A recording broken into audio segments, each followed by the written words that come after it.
Strategy అర్థమైంది. మీ గతంలో ఏమీ కొత్త కాదు. ఇండస్ట్రీలో రాఘవేంద్రరావు గారు చీఫ్ గా ఉండి అనేక యాడ్స్ అనేక ఆర్టిస్ట్ తోటి అనేక ఇచ్చారు గతంలో చంద్రబాబు నాయుడు గారికి. ఆయన ఇన్ఛార్జిగా ఉండి సినిమా ఫీల్డ్ ఎప్పుడు ప్రభుత్వ పథకాలకు అవసరమైనా ఏమైనా ఇచ్చేవారు. అది ఆనవాయితీ ఉంది. అదే రేవంత్ రెడ్డి గారు ఇలా చెప్పకుండా మా ఫిలిం ఫెడరేషన్ ఫిలిం ఛాంబర్ కి ఇలాగూ మీ ఆర్టిస్ట్ తోటి చేసేవంటి అంటే బ్రహ్మాండంగా చేసిస్తారు.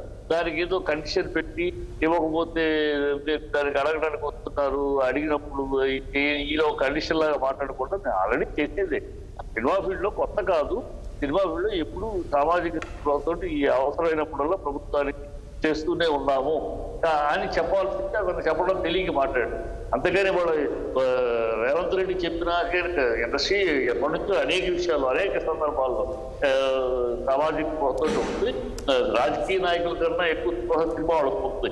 రాజకీయ నాయకులు వీళ్ళకేదో స్పృహ ఉన్నట్టు రాజకీయ వీళ్ళకేనా ఉన్నట్టు మాట్లాడటం కాదు.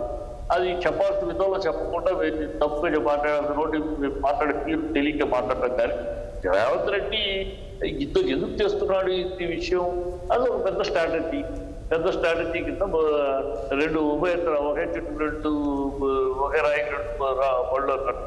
ఇటు ఒక పక్క ప్రాపగాండా ఉంటాడు, ఇంకో పక్క ఇండైరెక్ట్ గా వాళ్ళ అందరూ ఈ సినిమా హీరోలు అది కూడా ఏమడుగుతున్నాడు, ఆ సినిమా హీరోలు ప్రముఖ నటులు దాంట్లో చేసిన వాళ్ళని అంటే ఈ రేట్లు పెంచమని అడగడానికి వచ్చే సినిమాలు ఈ సంవత్సరంలో 5, 6 లేదా 10 మ్యాక్సిమం.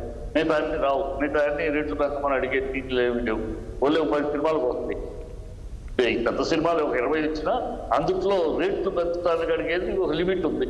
100 కోట్లు సినిమాకే ఖర్చు పెడితేనే ఇవాళ అనేక ఆంధ్రప్రదేశ్లో ఏమైనా మారుతారేమో ప్రస్తుతం తెలియదు. ప్రస్తుతం అయితే ఆ రూల్ 100 కోట్లు సినిమాకే ఖర్చు పెడితే మీ రెమ్యూనరేషన్ కాకుండా సినిమాకే ఖర్చు పెడితే అప్పుడు రెచ్చు పెట్టుకునే వెసులుబాటు కల్పిస్తాం అనేది ఉంది.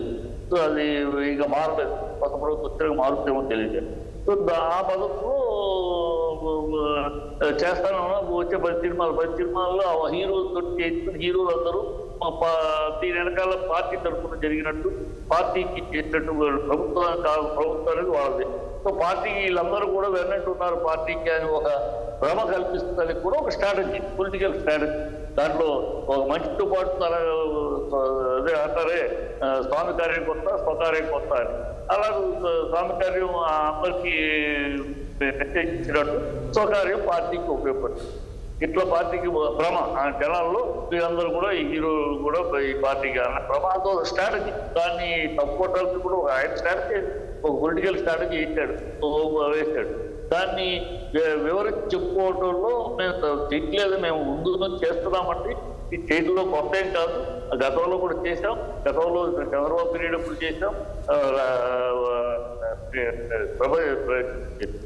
సినిమా వాళ్ళే చేసి పెట్టి అనేక ఈ పథకాలు ప్రభుత్వ పథకాలు ముందు తీసుకెళ్ళడానికి సినిమాలతో చేసాం, సినిమా ఆర్టిస్టులతో చేసాం. ఇప్పుడు మీరు అలా కాకుండా మిమ్మల్ని అడిగారనుకో గౌరవంగా చేసేస్తాం. సినిమా మా ఫిల్మ్ ఛాంబర్ ఉంది. మా ఫిల్మ్ ఛాంబర్కి ఒక మాట ఒక letter from the government, please make these ads and give it అంటే బ్రహ్మాండంగా మా ఛాంబర్ కూర్చోబెడితే మూవ్ ఆర్టిస్ట్ కూర్చోబెడుతుంది, డైరెక్టర్ కూర్చోబెడుతుంది. నేను కాన్సెప్ట్ తీసి చేసిస్తాం అని చేసి ప్రమాణం గౌరవంగా చేసిస్తారు. దానికి బెదిరింపులు ఈ వార్నింగ్లు అవసరం. అది ఒక ఈ వార్నింగ్లు బెదిరింపు ఒక పొలిటికల్ గేమ్ అంతే. సో అది కరెక్ట్ గా చెప్పలేకపోయాడు అంతే చెప్తారు సార్. ఇక్కడేమో ఈయన బాధ్యత అనేది మాట్లాడితే ఈ ప్రభుత్వాలకు ఎంతవరకు బాధ్యత ఉంది, ఇదే రేవంత్ రెడ్డికి ఎంతవరకు బాధ్యత ఉంది, ఎక్కడి నుంచి సప్లై వస్తుందో తెలియదా, డ్రగ్స్ ఎక్కడి నుంచి వస్తున్నాయి, గోవాకి బాంబేకి ఎట్లా వస్తున్నాయి, బాంబే నుంచి గోవాకి ఎట్లా వస్తున్నాయి, గోవా నుంచి బెంగళూరు ఎట్లా వస్తున్నాయి, బెంగళూరు నుంచి హైదరాబాద్ ఎట్లా వస్తున్నాయి, ఈ రూట్ మొత్తం తెలియదా వీళ్ళ ప్రభుత్వాలకి, వీళ్ళ అధికారులకు తెలియదా, అది అణచలేరా, అది అరికట్టలేరా, వైజాగ్ లో గంజాయి పడుతుంది, ఎక్కడ ఎలా పడుతుంది, ఎక్కడ నుంచి పడుతుంది తెలియదా, తెలంగాణలో గంజాయి పడుతుంది పడుతుంది ఎక్కడ ఉన్నా తెలియదా, ప్రభుత్వాలకు తెలియదా, అధికారులకు తెలియదా, అది నీ బాధ్యత సామాజిక బాధ్యత అయిపోయింది. ముందు కాకుండా ఏదో ఎవరి మీద పెద్ద గొప్పగా చేసేస్తున్నట్టు మా బాధ్యత వాళ్ళ మీద నెట్టి వాళ్ళు మేము అడిగాము అంటే మీరు మమ్మల్ని అడగటం ద్వారా సినిమాలను అడగడం ద్వారా మీరు చాలా నిర్దిష్టంగా సుఖపూర్తులాగా మీ బాధ్యత నిర్వహిస్తున్నారని మేము అమ్మాలన్నట్టు చేయకుండా నిజంగా చేయండి. నీకు మాకన్నా సామాజిక బాధ్యత అధికారంలో ఉన్న మీకు కావాలి రేవంత్ రెడ్డి గారు. సామాజిక బాధ్యత మీకు ఉండాలి రేవంత్ రెడ్డి గారు. మీరు అణచండి. కొన్ని డైలాగులు ప్రెస్ మీట్లో మేము అణిచేస్తాం, కుమార్తె అణిచేస్తాం కాదు. ఎప్పటికీ జరుగుతున్నాయి. ఇప్పటికీ హైదరాబాద్ లో అనేక స్కూల్స్ దగ్గర పిల్లలు స్కూల్స్ దగ్గర అమ్ముతున్నారు, బడ్డీ కొట్లు అమ్ముతున్నారు. మీరు అవి చూడండి, ఆ బాధ్యత చూడండి. ఇలాంటి డ్రామాల కన్నా ఆ బాధ్యత చూడండి. మీ బాధ్యత నెరవేర్చండి.